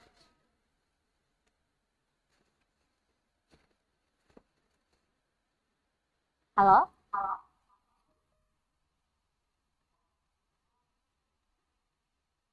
Insan kala yang lain dengarkah? Oke, Bu Rauda. Bu Rauda boleh open kamera.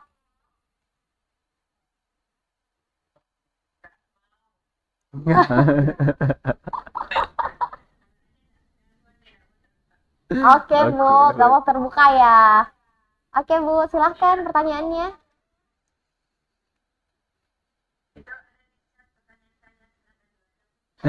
Boleh diulang nggak, Bu? Kita mau dengar suaranya Bu Rauda.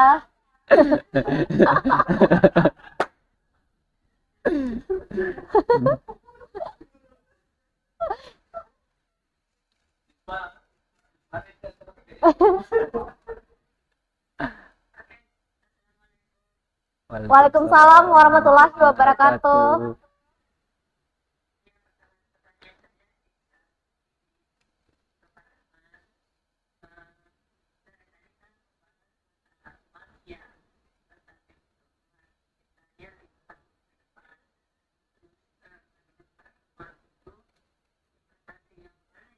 Menguntungkan di tanah atau emas. Kalau di tanah kan tidak ada penyusutan. Sedangkan emas itu kalau misalnya perhiasan kita beli itu di samping ada ongkos, dia hitung ongkos, dihitung juga penyusutan. Belum lagi masalah harga jual dengan buyback. Itu aja Pak Rahmat. Makasih. Ibu pemantau emas juga ternyata karena bisa bandingkan antara emas dengan tadi pilihannya dengan tanah ya seperti itu ya. Kalau emas Ibu mohon izin perbandingan ya ada plus minusnya sebenarnya. Kalau seumpamanya kita investasinya di tanah, lantas kita butuh dana yang sifatnya agak cepat, ingat tanah ini tidak liquid untuk dijual dan pada saat kita ingin jual cepat tanah yakin harganya jatuh. Seperti kalau buru-buru itu. Ya Pak. Kalau buru-buru, benar. Nah, kalau emas beda. Emas saya beli hari ini, mau jual besok, meskipun harganya ada sedikit selisih, karena tapi sudah ada harga standar, seperti itu. Berbeda tentunya dengan tanah tadi. Kalau tanah kan sifatnya barang cari uang ya. Sebenarnya kalau kita betul-betul buru-buru, kecuali mau disimpan dalam jangka waktu yang panjang. Kemudian tanah juga mohon izin ke depannya memang tidak ada penyusutan Ibu, tetapi kenaikannya kalau di saham kan ada yang namanya capital gain ya, selisih antara harga jual dengan harga belinya dibandingkan emas, mohon izin Ibu masih lebih tinggi emas Ibu, seperti itu. Kalau dikatakan ada penyusutan di emas, sepertinya kalau investasinya dalam bentuk emas batangan, emas lantakan tidak seperti itu sebenarnya, tidak ada penyusutan di sana karena kalau saya beli 10 gram misalnya kemasan lama di Antam ya, misalnya dulu namanya retro ya, emas retro itu saya beli 460.000 per gram, kemudian saya jual sekarang dengan harga buyback setara 1.700.000 something, itu kan kenaikannya sangat luar biasa, sama halnya ketika saya membeli Certi. Jadi tidak ada penyusutan, tidak ada beda sama sekali. Yang jelas dia betul-betul emas Antam asli, seperti itu. Dan kalau saran, kalau memang ingin berinvestasi emas, jangan yang kembali lagi ke saran awal, bukan yang perhiasan. Tapi sama tahu Pak, dibutuhkan ketika pulang kampung. Kalah, jangan bermewah-mewah. Ingat ya, ini surat kasur disebut sampai 3 kali ya, kalah. Benar. Jadi memang kalau misalnya kita mau investasi tanah atau perhiasan harus dilihat lagi kebutuhannya Pak. Kecuali kalau misalnya kita mau beli tanah dan ada peruntukan tanahnya mau diapain, produktif aset produktif boleh. Tapi kalau misalnya tanah kita mau beli tapi hanya cadangan untuk dana darurat, nanti mau dijual lagi pasti bakalan turun. Apalagi kalau tanah itu nggak ada standar, kita bakalan langsung nego ke orang yang mau beli. Which is itu akan berpengaruh lagi ke kemampuan negosiasi kita. Kalau udah nggak punya kemampuan negosiasi terus dijual butuh cepat, nah ini pasti bakalan terjun bebas. Jadi memang benar-benar penting bagaimana kita memilah mana yang benar-benar perlu kita pakai beli tanah, misalnya mau bikin properti, mau bikin kos-kosan, nih bisa banget ya Pak. Kalau misalnya kita mau justru jadi aset produktif, ini justru bagus sekali. Tapi tinggal dikenal lagi, refleksi diri, yang mana sih aset yang sebenarnya paling kita butuhkan. Apakah aset itu untuk jangka panjang ataukah aset itu untuk jangka pendek. Iya benar, baik Pak, kita bakalan ke sesi selanjutnya. Saatnya kita, nah sebelum kita masuk ke sesi Lucky Wheels, kita ajak semua peserta untuk ikut kuis interaktif. Akan ada 10 pertanyaan pilihan ganda seputar keuangan dan insight dari talk show hari ini. Peserta dengan 5 skor tertinggi akan mendapatkan eksklusif package merchandise dari Bank Sulselbar. Nah, siapkan gadgetmu dan pastikan kamu menjawab pertanyaan dengan cepat dan tepat. Ayo buktikan siapa yang paling siap bijak finansial hari ini. Oke, kita bakalan share linknya di kolom chat. Jadi sesaat lagi kita bakalan share linknya, Pak. Kita bakalan lihat seberapa aware sih insan kala setelah mengikuti sesi kita pada hari ini. Semoga hasilnya sudah mayoritas benar. Siap, Bukan Indira. banyak yang salah. Jadi sedikit lagi. Nah, sambil kita tunggu link kuisisnya, mungkin bisa di-sharing nih, Pak. Bapak instrumen properti ini Makassar atau luar Makassar, Waduh, Pak? nggak enak perasaan tuh. Pertanyaannya langsung. Biasanya Pak, kalau kita kenal lebih dalam itu kita biasanya jauh lebih match dalam perspektif yang sama. Oke, siap, Bu Indira. Padahal sih masuk-masuknya aja ya. Kalau saya memang sudah melakukan diversifikasi Iya. investasi juga selain di emas, tentunya saya juga dia diversifikasi di yang sifatnya properti, tapi bukan dalam bentuk tanah yang tidak produktif. Oke. Saya biasanya investasinya dalam bentuk misalnya tanah dan yang ada bangunan di atasnya yang bisa disewakan supaya ada Oh, generate iya. income setiap Yang kemarin bulan. yang udah Ada tiap bulan disewakan tiap bulan ya, Pak. Iya, benar, ada passive income lah yang bisa nutupin. Nah, Berarti jangka panjang 10 tahun ke depan asetnya tertiang. amin. Tapi Amin, ini ya, kalau yang tadi Mm-mm. perlu di analisa dulu. Iya, betul. Visi misi tadinya Iya. seperti itu. Karena kan masih baru juga, Pak. Iya. Jadi harus benar-benar dianalisa. Apalagi kalau kita mau invest ke uang yang banyak, itu bakalan butuh lebih banyak lagi effort. Iya. Bagaimana kita menganalisa seperti apa sih possibility dari aset tersebut. Iya. Kemarin juga Indi sempat kedatangan Ibu Rasmila Sariswaib dan kita bahas tentang properti, bagaimana prospek properti itu, dan memang sangat bagus sekali. Cuman memang bisnis properti ini bukan untuk orang yang mau coba-coba. Ya, benar. Jadi sangat disarankan orang yang mau bisnis properti ini memang sudah punya perencanaan yang baik, analisa yang baik untuk lokasi, untuk bisnis tersebut. Karena kan properti juga banyak kan ya Pak macamnya. Iya. Mulai dari sewa kos-kosan, ada apa lagi tuh Pak? Apartemen, sewa rumah, sewa bisa rumah. seperti itu, ataupun biasanya lahan yang kita bagi hasilkan buat apa dan sebagainya ya. Misalnya ada orang yang bangun kafe, di atasnya kita bagi hasil. Bisa jadi seperti itu. Jadi kalau misalnya insan kala yang mau coba di bisnis properti boleh juga ya Pak? Boleh, tapi ingat ya di tengah fluktuasi ekonomi seperti Oh ini iya yang sih, harus Pak. Bener, bijak. Ya, kalau Agak jantung kalau kira-kira ada potensi penyakit jantung yang high risk tolong hindari dulu. dikenali dirinya baik-baik ya. Iya, sesuaikan dengan profil masing-masing seperti itu. Nah, jadi memang tadi kita udah dapat insight yang banyak sama Bapak Rahul. Salah. Bapak Rahul deh. Nah, kita udah bisa masuk di kolom kuisis. Oke, ini udah bisa join Bapak Ibu.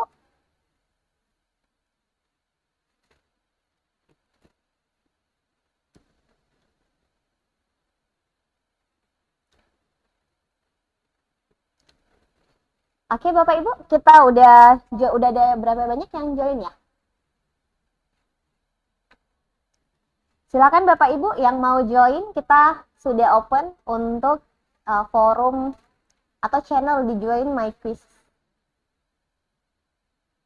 Ini bisa di scan barcode atau klik link di kolom chat ya. Ini udah ada satu peserta. Kalau agak kesulitan barcode ini boleh. Aduh, masih banyak pertanyaan ternyata Pak. Saya sambil baca lagi deh. Banyak yang tertarik Pak dengan finansial. Bahkan kemarin saya sempat ada teman yang nanya, aduh galau nih mau beli handphone atau mau beli emas. Terus ada yang bilang investasinya ke emas aja. Terus yang satu bilang investasinya ke memori, momen gitu.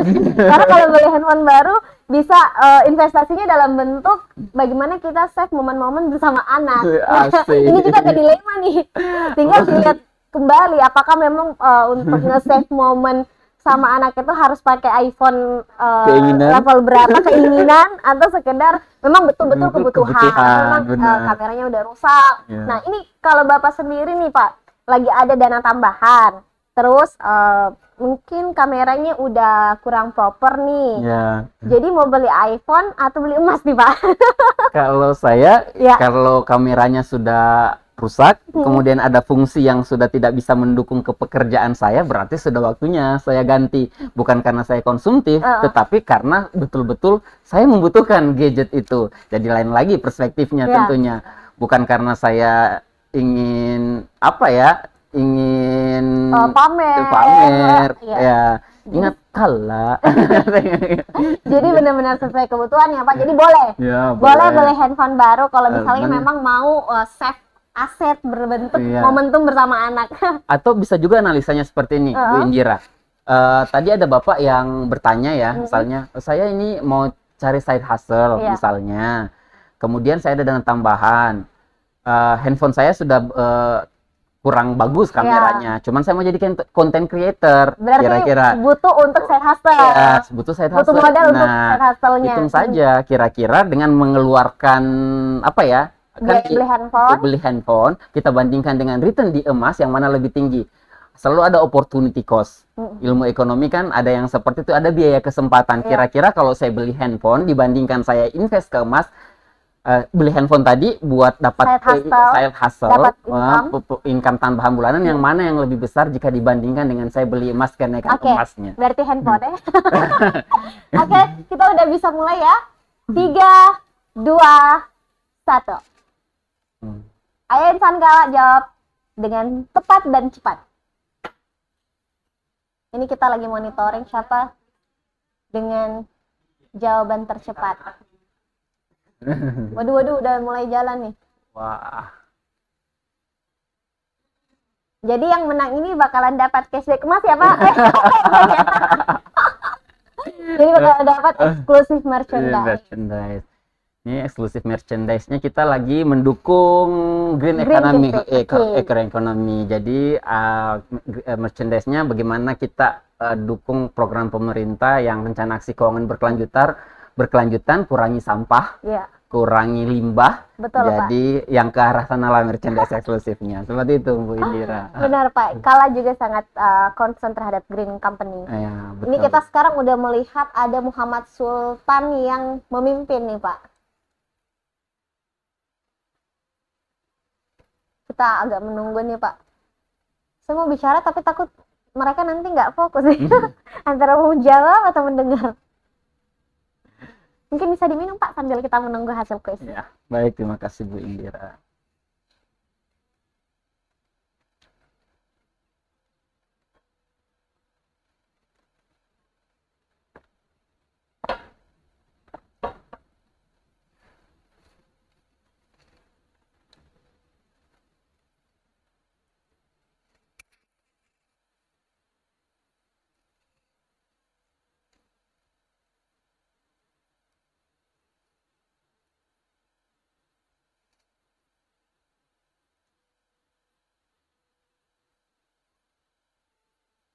Wah, udah mulai bergerak nih Pak. Sudah mulai dipimpin oleh Muhammad Farul Reza. Pindah ke Rizky Algani. Saya biasanya kalau ikut beginian Pak deg-degan. Jadi biasa aja. Karena terburu-buru. Salah pencet malah. Ini harus cepat dan tepat ya. Iya, cepat dan tepat. Seperti kita memilih instrumen investasi. Ya, betul. Harus cepat dan tepat. Karena kalau nggak cepat, keburu naik harganya Pak. Betul.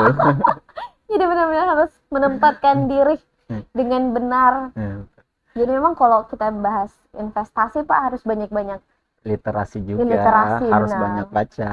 Betul. Bagaimana kita mengetahui update ekonomi global, karena kan biasanya Pak kita bisa memprediksi, sebenarnya nggak prediksi secara 100%, tapi sebenarnya kita bisa memprediksi kira-kira akan kemana arahnya kalau kita banyak-banyak membaca berita global. Ya benar, karena kondisi ekonomi dalam negeri ini masih terdampak. Iya, Pak. Sama kondisi ekonomi global tentunya. Makanya itu kemarin kita bahas, kayaknya harus bahas bijak finansial di tengah ketidakpastian ekonomi. Nah sekarang kita lihat Pak, Rizky Algani masih memimpin. Apakah akan ada yang menyalip? Di sini ada so far top 5-nya ada Rizky Algani, Muhammad Farul Reza. Apa ini ya? Jeng jeng jeng.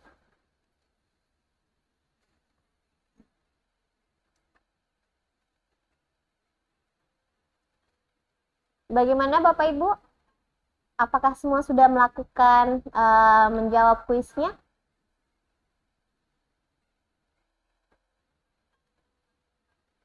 Masih berjalan nih Pak di bawah.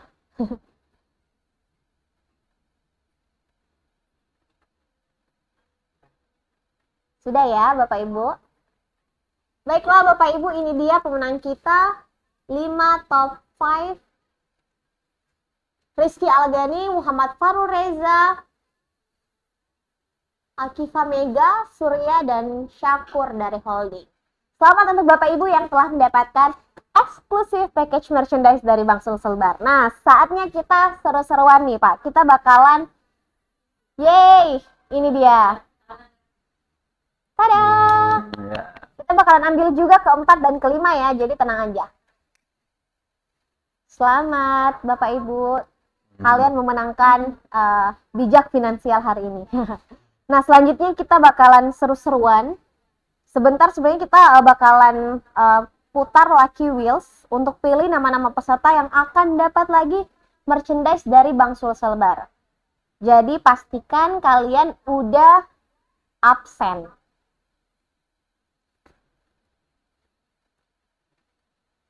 Silakan absen ya Bapak Ibu untuk mendapatkan kesempatan menang merchandise di Lucky Wheels.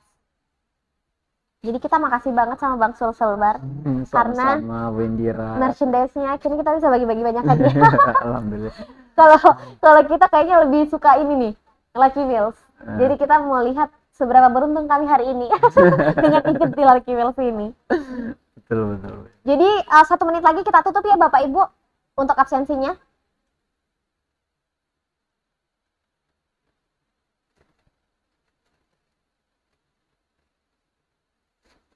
Oke, Pak Rahul mau kita Rahul Bu Indira. Dekon apa dulu? Kita soalnya kayaknya geng Bollywood Pak. Jadi Rahulnya selalu jadi kepleset jadi Rahul. Nah Pak, sebentar lagi kita bakalan closing, tapi kita mau ajak Pak Rahul ikutan Lucky Wheels dulu ya Pak. Boleh silahkan Kita Bu lihat Indira. kali aja orang jadi lebih beruntung dengan kehadiran Pak Rahul di sini. Amin. Amin.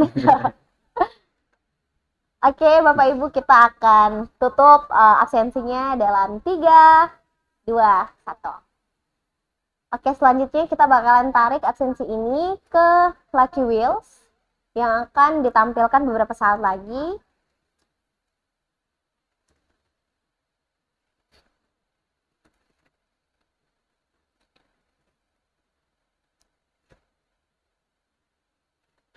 Oke. Lucky Wheels 15 orang. Oh, banyak kan? Tenang. Oke, kita mulai Lucky Wheels-nya. Udah ditampilkan di layar?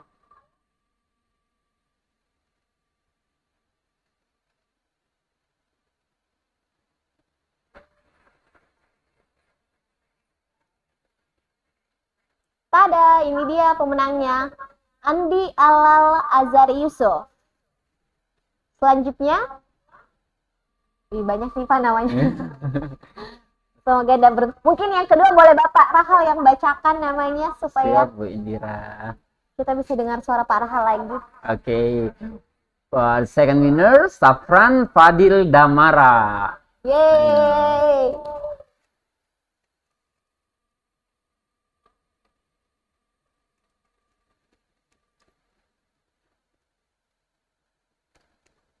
Nah, selanjutnya pemenangnya adalah Nurrahman Nawir.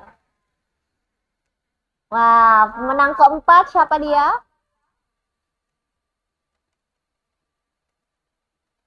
Tada! Siapa dia?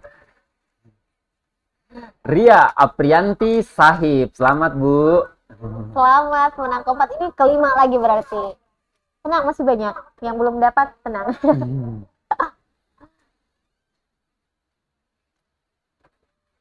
Muhammad Reskiawan Pratama.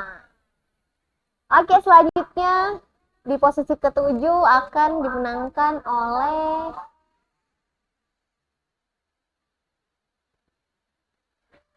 Bapak Wirawan Kusuma Umar. Selamat Pak. Kita pindah ke 8 ya.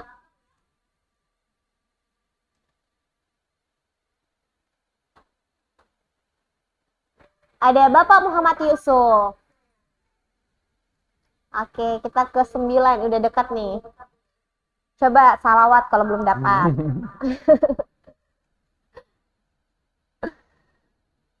Selanjutnya Bapak Asriansyah Aswin. Alhamdulillah selamat Pak. Selanjutnya ke 10.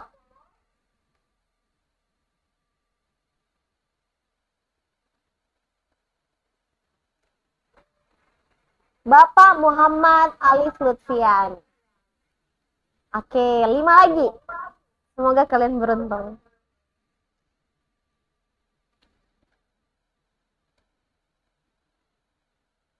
Yang ke-11 Ibu Rizky Anggriani Pratiwi Kadir. Selamat Bu Rizky.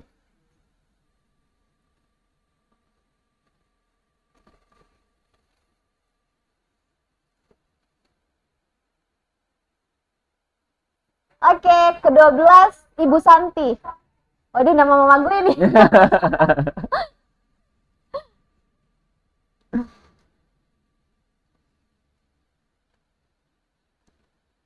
Selanjutnya ini 13 ya.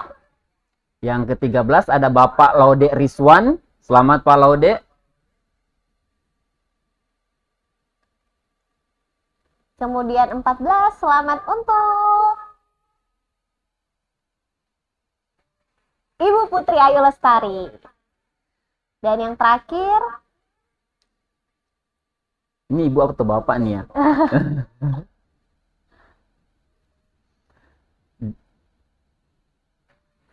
Ibu Hairunisa Satir. Dan ini yang terakhir, yang ke-15 Iya, ya. 15 alhamdulillah. pemenang ya. oh Wah, ini lagi ulang tahun Ibu. ya, selamat ulang Selamat ulang tahun Ibu Hairunisa Satir. Selamat, ini kado dari Bang Sulsel dari di hari ulang tahunnya. Nah, luar biasa banget sesi kita hari ini.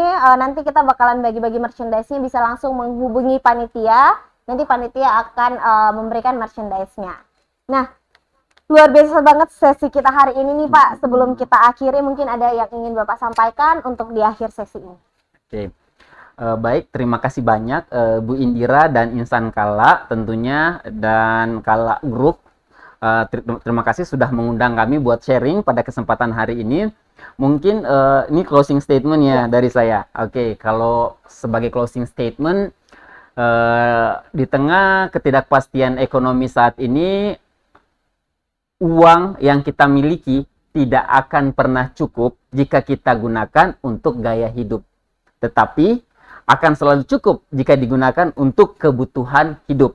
Bukan tentang seberapa banyak uang yang kita miliki, tetapi seberapa bijak kita mengatur keuangan tersebut. Ya, oke. Jadi bedakan kebutuhan dan keinginan. Ingat, kala, jangan berlebih-lebihan. Masya Allah, terima kasih banyak Pak. Jadi kita telah menyimpulkan 3 hal penting dari sesi Pak Rahmat Ali pada hari ini. Yang pertama adalah kenali kondisi ekonomi biar kita bisa siap, bukan panik. Kedua, ngatur uang itu soal kesadaran, bedain antara butuh dan ingin. Dan yang ketiga, manfaatin produk keuangan dan aplikasi digital buat bantu kamu lebih disiplin. Nah, di tengah badai ekonomi, bukan jumlah uang yang menyelamatkan, tapi cara kita mengelola dan memaknainya. Bijak finansial adalah seni bertahan dengan cerdas, memilih tenang di atas panik, dan membangun masa depan tanpa mengorbankan hari ini. Izinkan Pak Rahal, saya akan pantun. Mungkin teman-teman yang ada di studio bisa bantu untuk supportnya ya. Rezeki datang karena usaha, Cakep. dikelola baik, jadi pahala. Cakep. Bijak finansial itu utama demi hidup yang berkah dan sejahtera. Terima kasih banyak untuk Pak Rahmat Ali, terima kasih kasih, Bu banyak Indira. dukungan dari Bang Sulselbar, terima kasih Sama-sama. banyak juga untuk dukungan dari Sekolah Islam Atira, dan tentunya seluruh insan Kala yang sudah stay tune bersama kita hingga akhir ini. Sampai jumpa di Financial Wellness Talk Show selanjutnya. Saya Indira Indiarjo, mohon undur diri. Wassalamualaikum warahmatullahi wabarakatuh. warahmatullahi wabarakatuh. Terima kasih banyak Pak Rahmat.